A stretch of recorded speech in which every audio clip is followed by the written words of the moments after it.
छत्रपती शिवाजी महाराजांची चरित्रकथा. महाराज अगदी लहान वयात पुण्याच्या मोठ्या जहागिरीचे मालक झाले आणि त्यांनी राज्यस्थापनेचे काम हाती घेतले. याविषयी आपण गेल्या भागात ऐकलेच. कुठलेही राज्य स्थापन करणे हे अतिशय कसोटीचे, धैर्याचे काम असते. महाराजांच्या काळात तर ते काम अधिक जोखमीचे होते, कारण तो आदिलशाहीचा काळ होता आणि खुद्द महाराजांचे वडील शहाजीराजे आदिलशाहीचे सरदार होते. पुणे येथील जहागिरी त्यांच्या नावे असली तरी तेथील आजूबाजूच्या प्रांतांची मालकी मात्र आदिलशाहीच्या नावे होती. स्वराज्य स्थापन करणे म्हणजे आदिलशहाशी संघर्ष करणे हे अटळ होते. शिवाजीराजांना अनेक जण येऊन मिळत होते. त्यांचा मित्रपरिवार वाढत होता. त्यात 12 मावळ प्रांतातील भिन्न भिन्न जातीधर्मांचे लोक सामील होत होते. गुंजवणे येथील येसाजी कंक, मोसे खोऱ्यातले बाजी पासलकर, नरेगावचे बाळाजी चिमणाजी, तसेच काकाजी कोंढाळकर, जीव महाल, वाघोजी तुपे, सूर्याजी काकडे अशी अनेक मंडळी राजांना येऊन मिळाली. सगळ्यात महत्त्वाचे म्हणजे शिवाजी महाराजांचे नाव आणि लोकप्रियता वाढू लागली होती. जनतेच्या मनात शिवाजी या नावाविषयी आणि त्या व्यक्तीविषयी एक कुतूहल उत्पन्न झाले होते. खूप जण तर त्यांना पाहण्यासाठी येत असत. याचे कारण काय होते? तर शिवाजीराजांची राज्यकारभार करण्याची पद्धत. जनतेच्या हाकेला धावून जाणारा राजा जणू ह्याआधी लोकांना भेटलाच नव्हता. धाडसी, करारी, कोणासही न घाबरणारा, गरजूंना हात देणारा, कष्टकऱ्यांना काम देणारा आणि मुख्य म्हणजे गुन्हेगारास कडक शासन देणारा असा एक अलौकिक राजा भूतलावर अवतरला होता. एकदा शिवाजीराजे घोड्यावर बसून डोंगर कपारीतून रपेट मारित होते.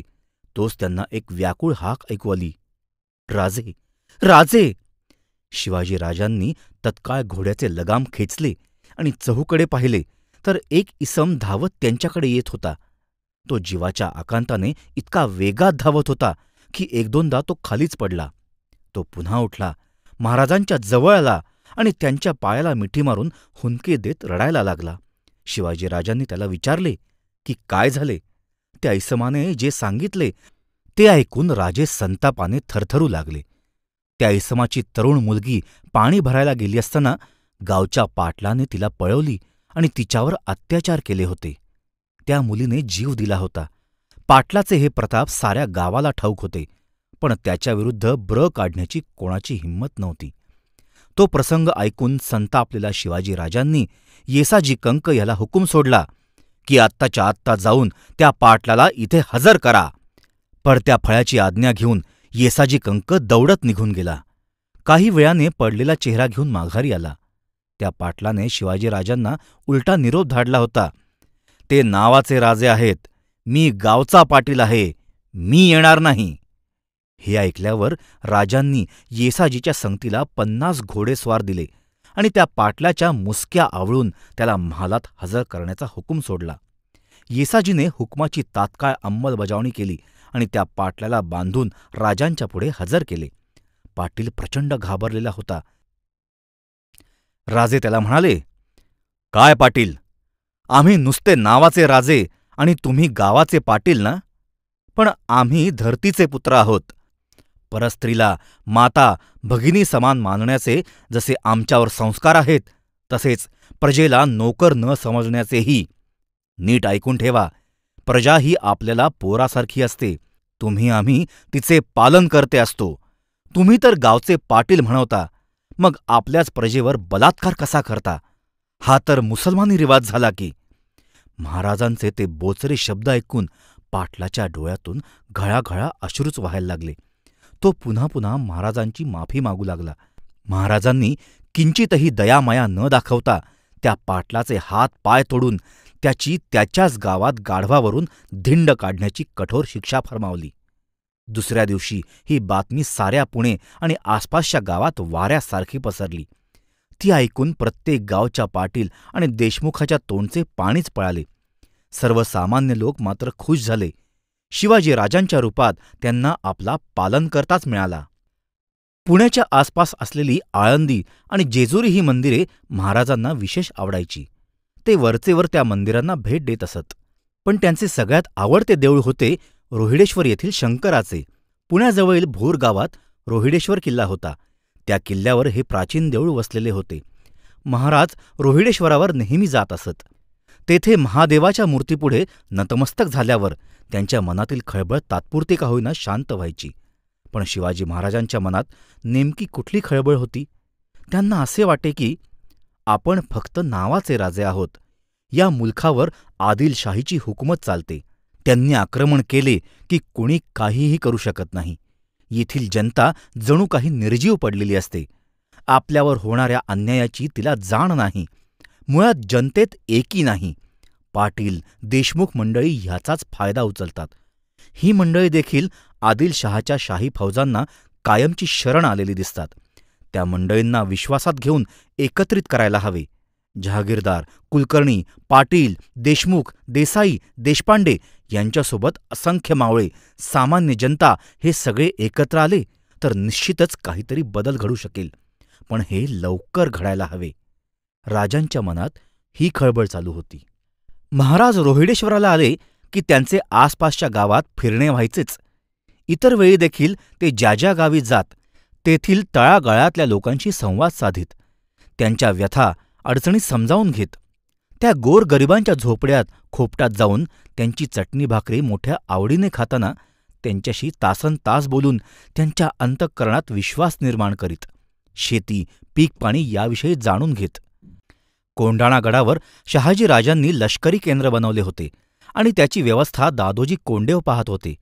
एका अर्थी राजांना याही गोष्टीचा फायदाच झाला. दादोजींच्या मृत्यूनंतर शिवाजी महाराजांनी तातडीने कोंढाणा स्वराज्यात सामील करून घेतला. आता त्यांचे लक्ष पुरंदरगडाकडे गेले. पुण्याजवळ सासवड गावी वसलेला पुरंदरगड. पुरंदरावर भरपूर प्रमाणात संपत्ती, तोफा, बंदुका, हत्यारे आणि दारूखाना होता. गडाची व्यवस्था पूर्वी महादजी नीलकंठ यांच्याकडे होती. ते शहाजीराजांचे निकटचे स्नेही होते. महादजी नीलकंठ यांच्या मृत्यूनंतर त्यांचे 3 मुलगे निळोजी, शंकराजी आणि पिलाजी हे पुरंदरचे वारस बनले होते. पण मोठा भाऊ निळोजी मात्र आपल्या भावांना पुरंदरचा हिस्सा आणि उत्पन्न देण्यास अजिबात तयार नव्हता. या 3 भावांच्या मनात शिवाजी महाराजांविषयी मात्र नितांत आदर होता. महाराजांनी याच गोष्टीचा अचूक फायदा उचलायचे ठरवले. 3 भावांमधल्या भाऊबंदकीचा फायदा उठवीत त्यांनी पुरंदरावर स्वारी केली. संपत्तीमधील वाटा मिळावा यासाठी 3 सख्खे बंधू कुठल्याही थराला जायला तयार आहेत याची त्यांना कल्पना आली होतीच. हीच गोष्ट त्यांच्या पथ्यावर पडली. पुरंदर स्वराज्यात सामील झाला. शिवाजी महाराजांच्या ताब्यात आलेला एक महत्वाचा मोठा असा तो गड होता. पण केवळ एवढेच करून महाराज थांबले नाहीत. त्यांनी 3 भावांना एकत्र बोलावले आणि त्यांच्यात सामोपचारही घडवून आणला. घरातील कलह अतिशय नुकसानकारक असतो याची त्यांना आठवण करून दिली. इतकेच नाही तर त्यांनी 3 भावांना त्यांच्या वाटणीची पुरंदरची वतनदारीही देऊ केली. फक्त गड मात्र स्वराज्याकडे ठेवला. शिवाजी महाराजांच्या असामान्य दूरदृष्टीचे हे एक उदाहरणच. पुरंदरापाठोपाठ शिवाजी महाराजांनी चाकण ताब्यात घेतले.